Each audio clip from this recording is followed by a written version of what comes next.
Hi, I'm Margot, your English teacher. How are you? Good? Ready for lesson 1? Prêt pour la leçon 1?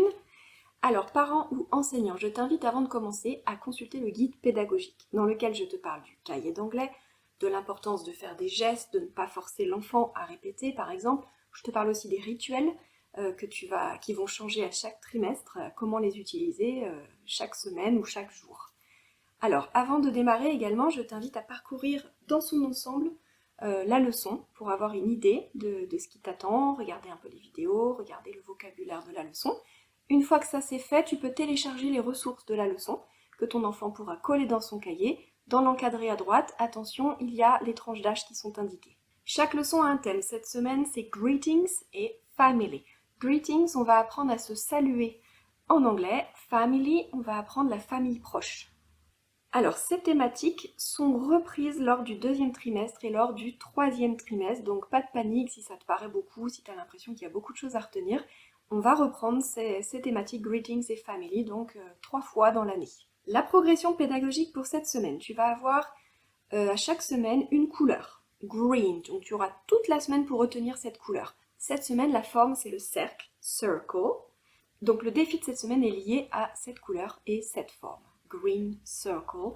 À toi d'aller voir le défi de la semaine. Tu peux y participer sur le compte Instagram. Chaque semaine également, il y a une lettre. Cette semaine, c'est la lettre A, letter A. A comme alligator et apple.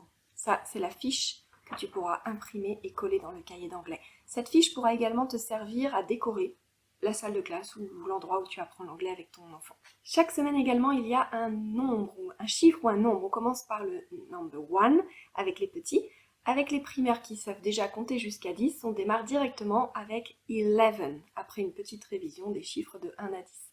À la fin de chaque leçon, tu vas trouver le résumé du vocabulaire de la leçon. Donc comme je l'ai dit précédemment, pas de panique, tu auras toute l'année pour en mémoriser ce vocabulaire puisqu'il sera repris à chaque trimestre, avec à chaque fois des nouveautés quand même.